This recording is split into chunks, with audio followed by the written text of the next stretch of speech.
कथा से बड़ा कुछ नहीं होता। हाँ, दुनिया में सबसे बड़ी तुम्हारी अपनी साधना है। लक्ष्मी जी ने कहा कि भगवान जो भी कुछ हो रहा है वो मेरी वजह से हो रहा है। मेरी आरती में वो लाइन है और वो लिखा हुआ है, बोले तुम बिना यज्ञ न होते वस्त्र न हो पाता,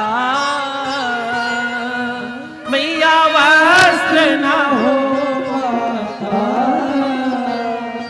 खान पान का वैभव, रहन शहन का वैभव, सब तुमसे आता।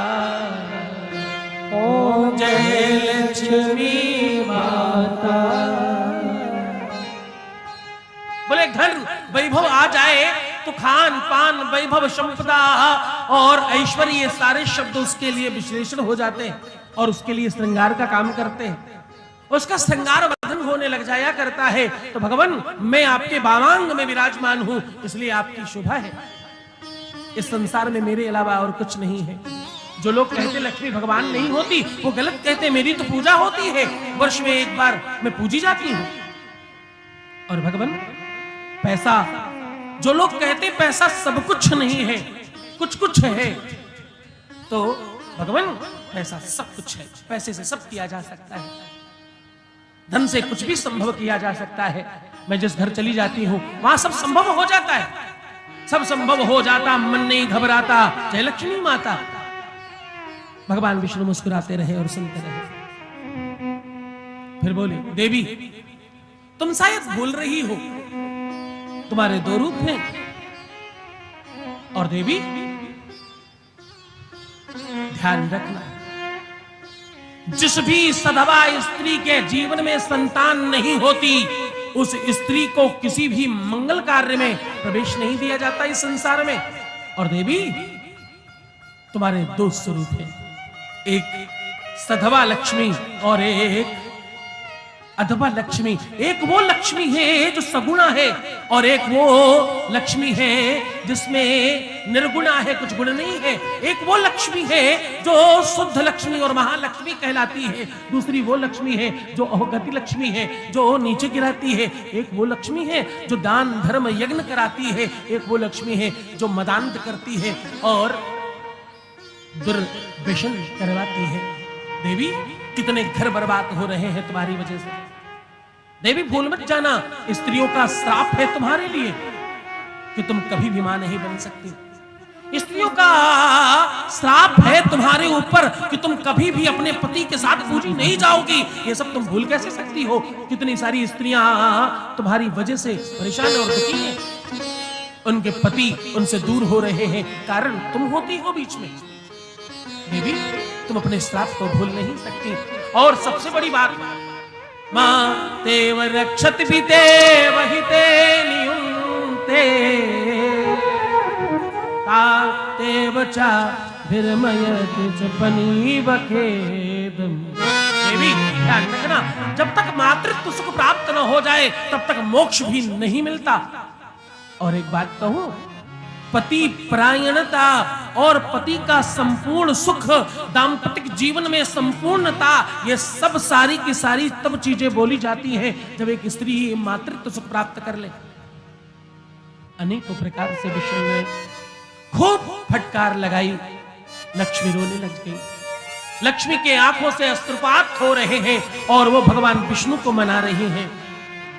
आपने कभी भी लक्ष्मी को भगवान विष्णु के पास कुछ और काम करते हुए देखा नहीं होगा, वो हमेशा पैर दबा रही हैं। तभी से ये परंपरा बनी है, जब भी हम किसी को मनाना चाहें तो उसके पैर दबा करके आनंद से उसको प्रणाम करें, तो इससे वो जल्दी प्रसन्न हो जाते हैं। भगवान विष्णु को प्रसन्न करने के लिए माता लक्ष्मी पाद दबा रही हैं, पैर दबा रही हैं और बारंबार प्रणाम कर रही हैं। लेकिन भगवान विष्णु कालांतर तक शांत रहे। शांता कारं भुजग शयनं पद्मनाभं सुरेशं विश्वाधारं गगन सदृशं मेघवर्णं शुभांगं लक्ष्मीकान्तं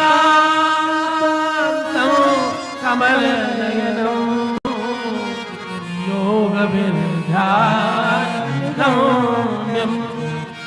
वंदे विष्णु भवहरं सर्वलोकैकनाथं।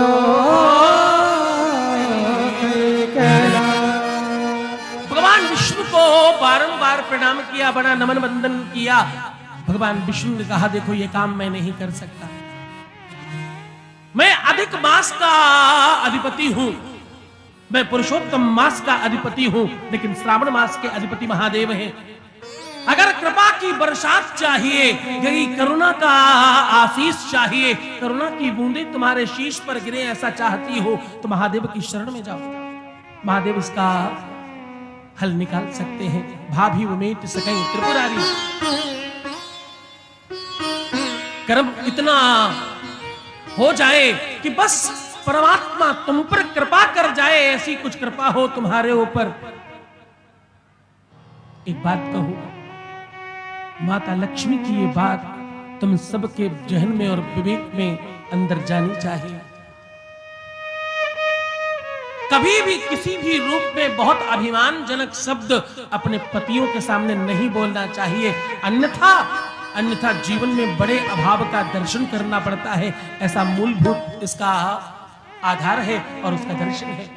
शिव महापुराण कहती है किसी भी रूप में अपने पति के सामने बहुत ऊंची आवाज में बोलना और बहुत अपशब्द या बहुत ज्यादा अपमानजनक बातें करना या अभिमान जनित बातें करना, अभिमानमय होकर वार्तालाप करना, ये तुम्हारे पतन का कारण है और तुम्हारे जीवन में दुख का आगमन है, आवाहन है, ऐसा मानकर समझना। कभी भी अपने जीवन में पति के सामने बहुत अभिमान में वार्तालाप नहीं करना चाहिए। तुम रूठ जाओ, तुम अलग थोड़ी देर बात मत करो, अलग बैठ जाओ, लेकिन उनके प्रति सौहार्द और प्रेम वैसा ही बनाकर रखना। माता लक्ष्मी भगवान शंकर के धाम में गई, कैलाश में जाकर के प्रणाम किया। करम इतना तुम मुझ पे भोलेनाथ एक बार कर दीजिए, जिधर देखूं जहां देखूं, जिधर देखूं जहां देखूं तेरा दीदार हो जाए, जिधर देखूं जहां देखूं तेरा दीदार हो जाए। तो मुझी पे भोले जा एक बार हो जाए,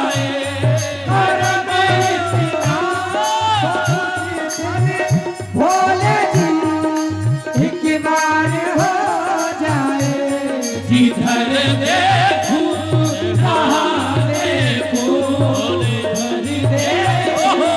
जहां देखो तेरा दीदार हो जाए, जिधर देखूं जहां देखूं तेरा दीदार हो जाए, देखूं जहां देखूं तेरा दीदार हो जाए।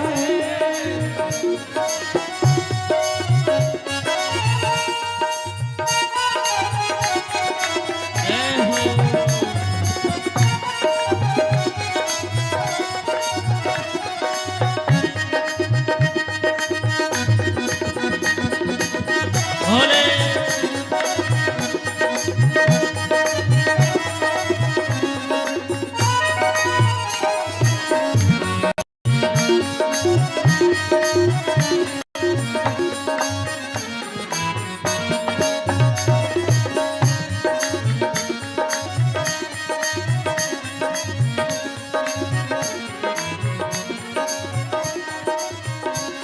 मुझे दुनिया से क्या लेना, मुझे दुनिया से क्या मतलब, मुझे दुनिया से क्या मतलब, मुझे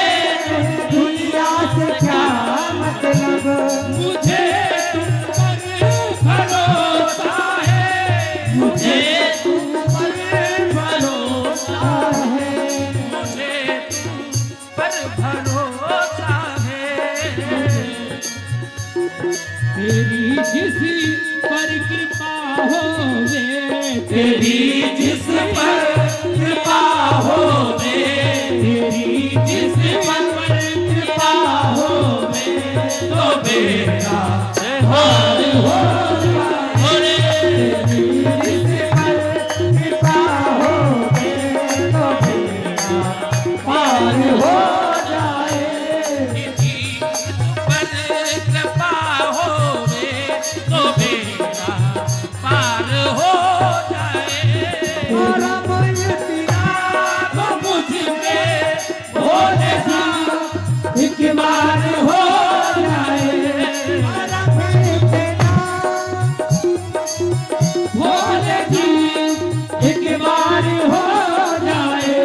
जिधर देखूं जहाँ देखूं, जिधर देखूं जहाँ देखूं, तेरा दीदार हो जाए।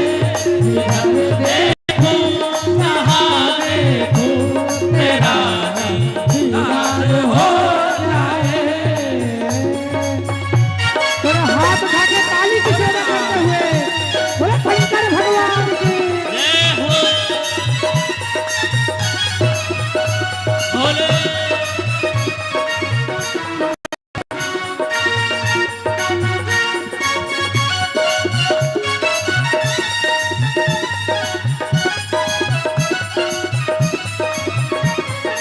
दोनों हाथ उठा के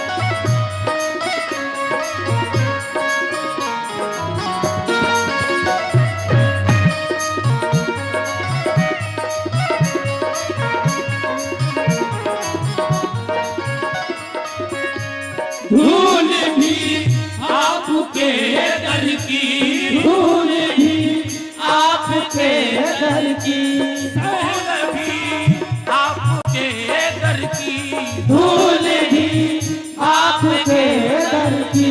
सहल सा बढ़कर है, सांस बढ़कर है, सहल सा हो से बढ़कर है।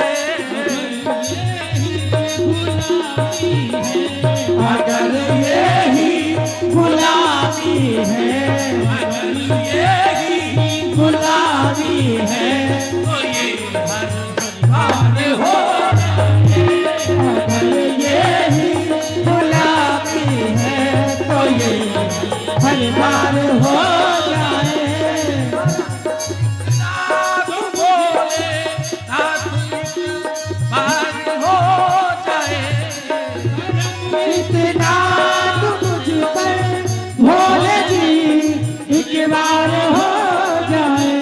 जिधर देखूं जहाँ देखूं, इधर देखूं जहाँ देखूं तेरा दीदार हो जाए। इधर देखूं जहाँ देखूं तेरा दीदार हो जाए।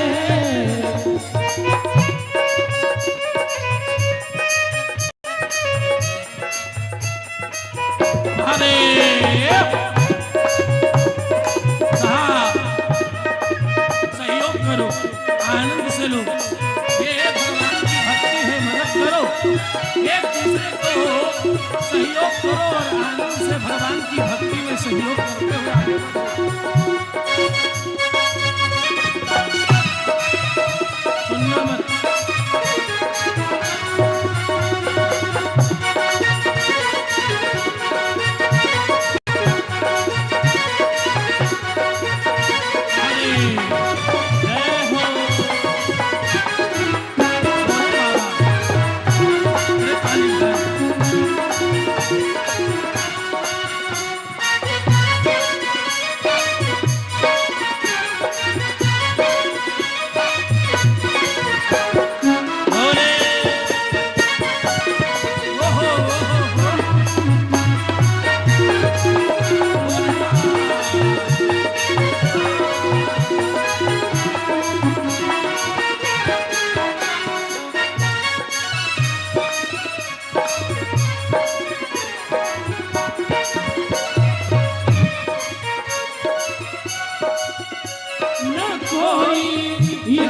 जैसा है, कोई इनके जैसा है, न कोई इनके जैसा है, कोई इनके जैसा है, मेरा भोला ऐसा है, मेरा भोला ऐसा है, मेरा भोला तो ऐसा है, मेरा भोला तो ऐसा है, जो भोले रंग जाए, जो भोले रंग में रंग जाए, भोले रंग में रंग जाए, जो भोले पार हो जाए, जो भोले रंग में रंग जाए, तो जय जयकार हो जाए, तो इनके रंग में रंग जाए, तो इनके तार हो जाए, जो भोले रंग में रंग जाए, तो जय जयकार हो जाए। कदम इतना तो मुझ पे भोले जी एक बार हो जाए, करम इतना तो मुझ पे भोले जी एक बार हो जाए, जहाँ देखूं जहाँ देखूं जिधर देखूं जहाँ देखूं तेरा दीदार हो जाए, जहाँ देखूं जहाँ देखूं तेरा दीदार हो जाए, जिधर देखूं जहाँ देखूं तेरा दीदार हो जाए, इधर देखूं जहाँ देखूं तेरा दीदार हो जाए, तेरा दीदार हो जाए, तेरा दीदार हो जाए। महादेव की खूब भक्ति की, खूब प्रार्थना किया, बारंबार जाकर प्रणाम किया। महादेव प्रसन्न हो गए और लक्ष्मी जी के बिल्कुल सामने माता पार्वती है। महादेव ने पलट कर केवल पार्वती को देखा। गौर से सुनना, केवल माता पार्वती की तरफ भगवान शंकर ने पलट कर देखा। पार्वती को समझ आ गया कि वो क्या कहना चाह रहे हैं।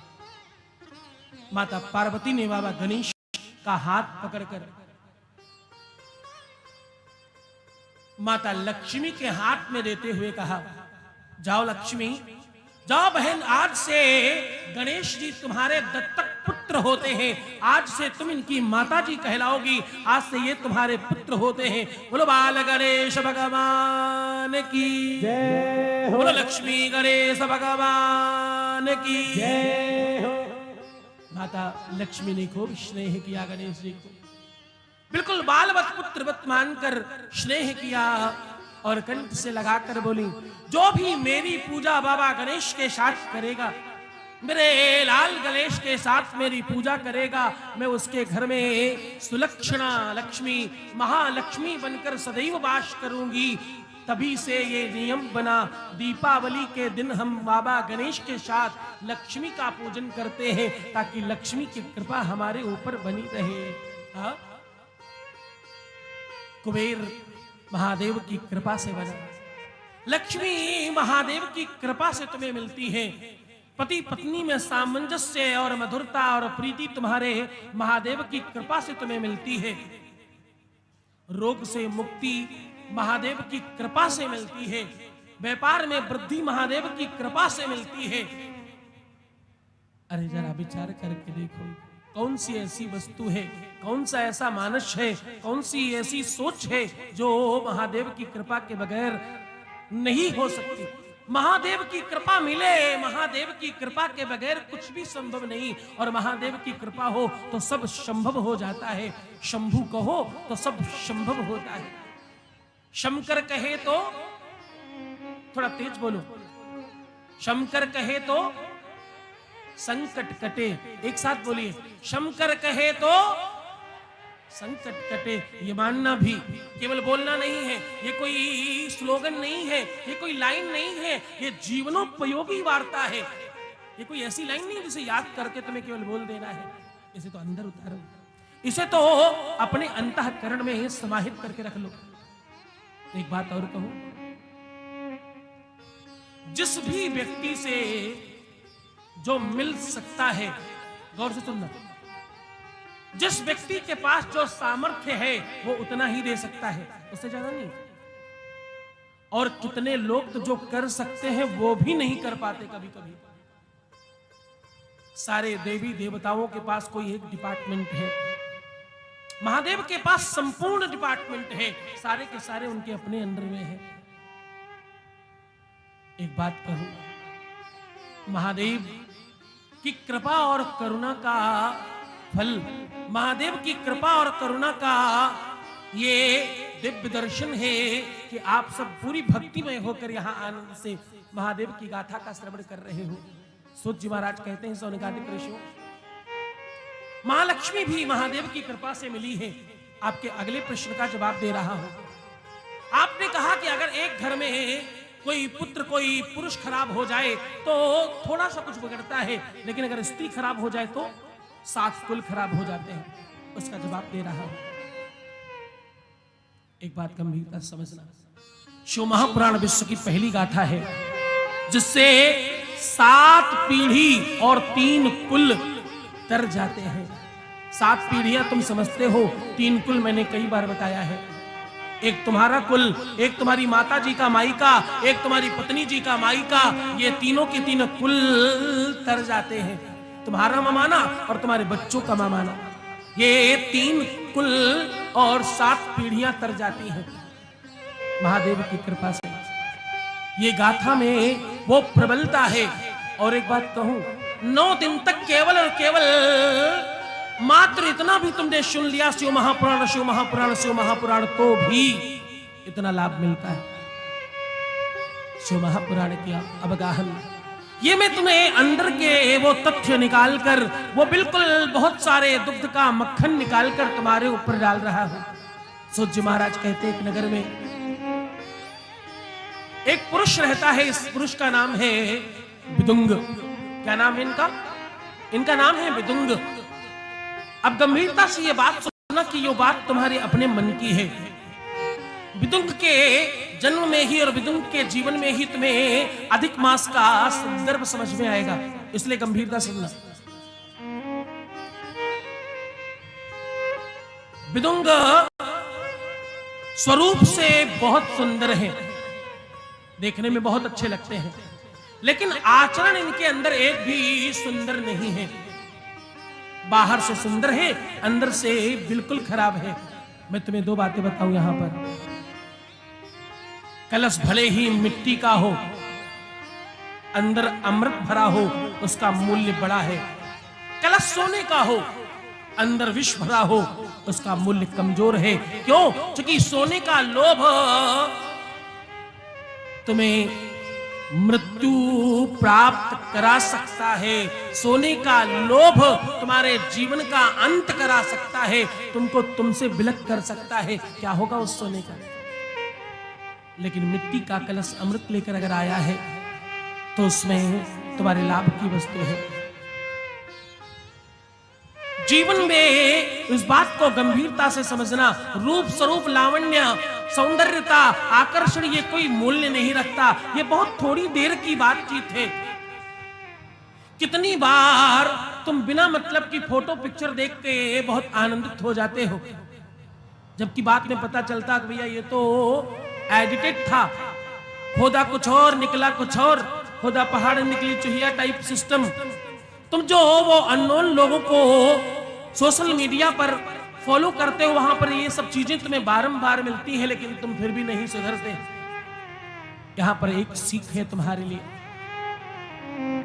तुम्हारे अपने घर में जो भी जैसा भी है वो तुम्हारा अपना है, इसलिए वो सबसे दिव्य होना चाहिए तुम्हारे नजरिए में, तुम्हारी सोच में, तुम्हारे समझ में।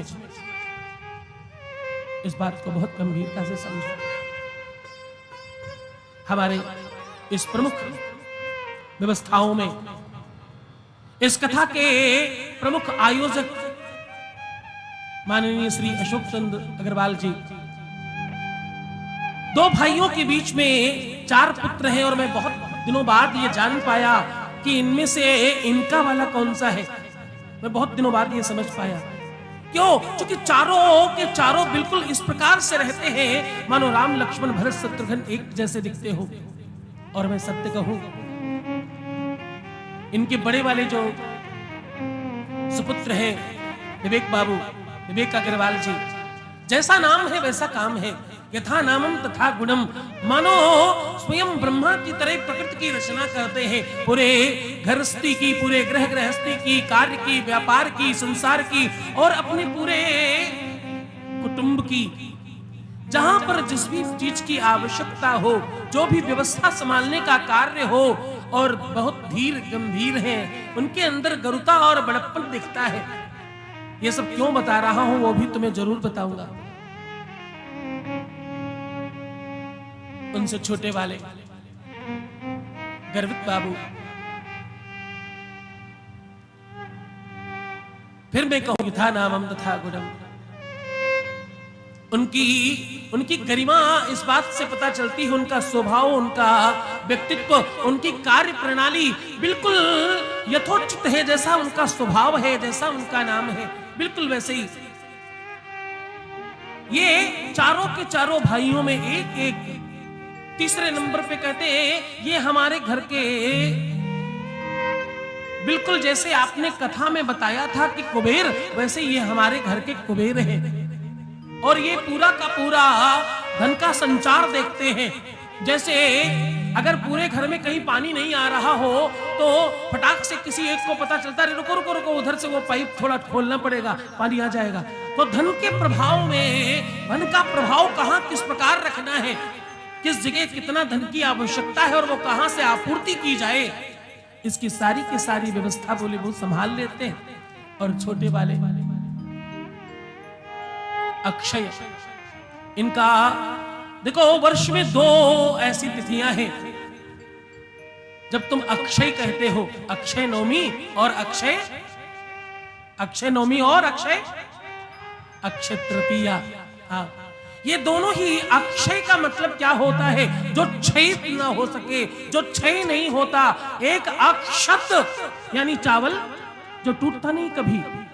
आप जरा सोच कर देखो चावल के संदर्भ में। चावल पहले पेड़ से अलग करने के लिए खूब उठा के पटका जाता है, नहीं टूटता। फिर उसका छिलका निकालने के लिए पत्थर से रगड़ा जाता है, नहीं टूटता। फिर उसके बाद उस पर पॉलिश चढ़ाई जाती, नहीं टूटता। आग में पकाया जाता है, उबाला जाता, नहीं टूटता। और खूब 32 दांतों में चबाया जाता है, नहीं टूटता। जब भी कभी वोमिटिंग हो, बिल्कुल वैसे के वैसे ही सब साबुत बाहर आ जाता है। इसका नाम है अक्षत। इसलिए पूजन में कोई भी चीज की आपूर्ति करनी हो, कोई चीज के अभाव में कोई चीज ना हो, कोई अभाव हो रहा हो, तो अक्षत चढ़ा दो, कहते पूजा पूरी हो जाती है।